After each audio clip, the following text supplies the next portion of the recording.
Hello viewers, कैसे हो? मैं जॉनसन आपकी खिदमत में एक बार फिर से हाजिर हूँ। तो भाई आज की वीडियो में आपको बताने वाला हूँ कि आप किस तरह से अपने रैबिट के न्यूबॉर्न बेबी बनीज़ को चुंटियों से यानी कि एंट से बचा सकते हैं।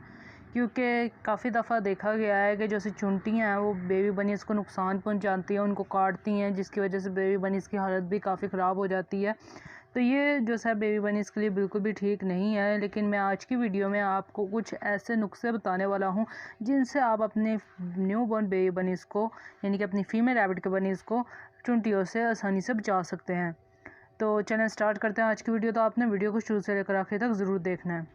तो भाई सबसे पहले मैं आपको बता देता हूँ कि आपने किस तरह से अपनी फ़ीमेल रैबिट के बनीज़ को चुंटियों से बचा कर रखना है, क्या क्या एहतियात आपने करनी है।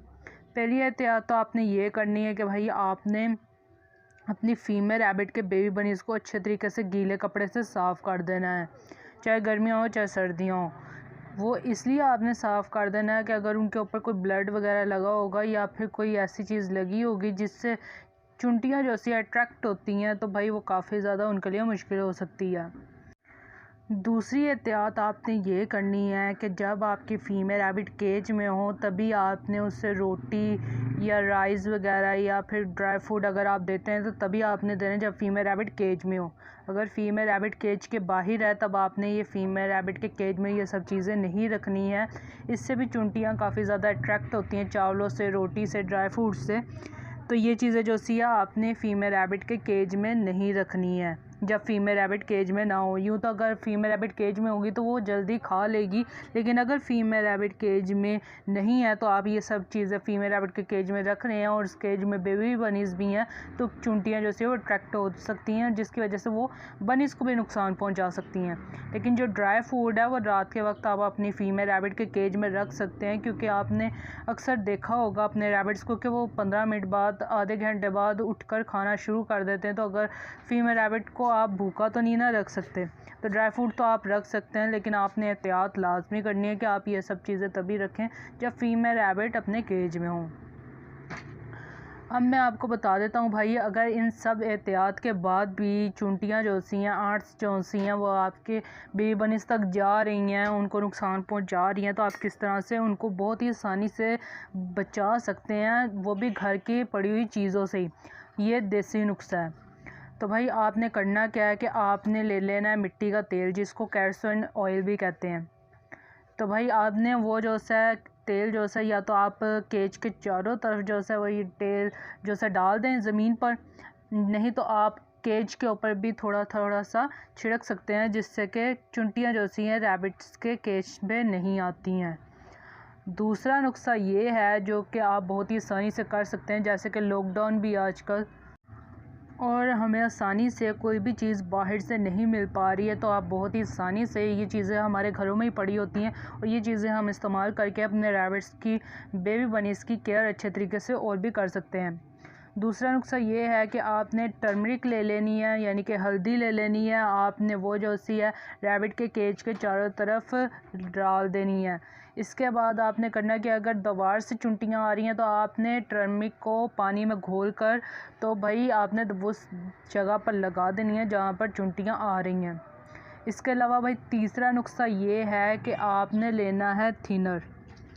थिनर हर किसी के घर में मौजूद होता है, या फिर आप स्प्रेट भी ले सकते हैं। ये दो चीज़ें भी आपने केज के ऊपर छिड़क दें या फिर चारों तरफ डाल दें तो भी चुंटियाँ केज के पास नहीं आती हैं। पर आपने इस बात का लाजमी ध्यान रखना है कि भाई कैरोसिन ऑयल या फिर स्प्रेट या फिर मिट्टी का तेल या फिर कोई भी चीज़ ऐसी जिससे रैबिट को नुकसान पहुंच सकता है वो रैबिट की पहुंच तक ना जाए, यानी कि रैबिट के ऊपर ना ये चीज़ें गिर जाएँ या फिर रैबिट इसको खा ना ले या फिर चाट ना ले।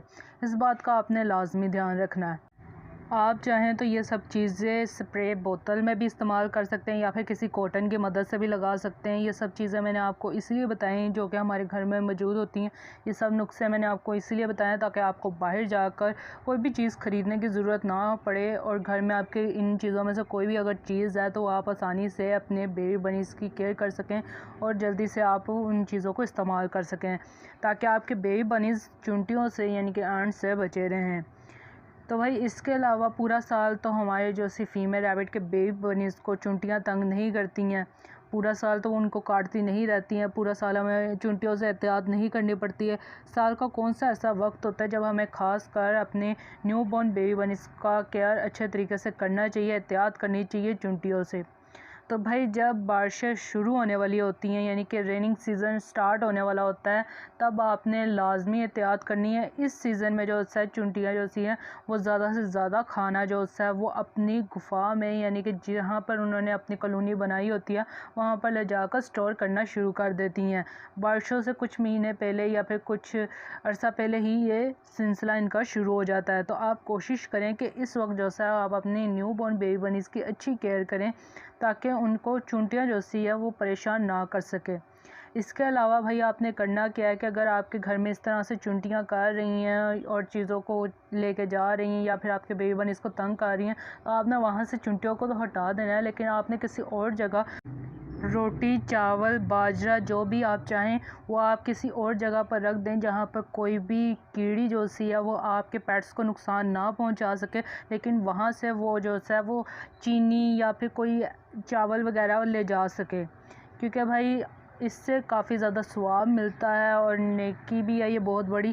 तो आप ये लाजमी काम करें अगर इस तरह से आपके घर में चुंटियाँ खाना वगैरह लेके जा रही हैं। तो ये थी आज की वीडियो। आई होप आपको ये वीडियो पसंद आई होगी। तो अगर आपको ये वीडियो पसंद आई है तो आपने वीडियो को लाइक करना है और ज़्यादा से ज़्यादा शेयर करना है, ताकि जिसको भी इस वीडियो की ज़रूरत हो उस तक बर वक्त पहुँच जाए।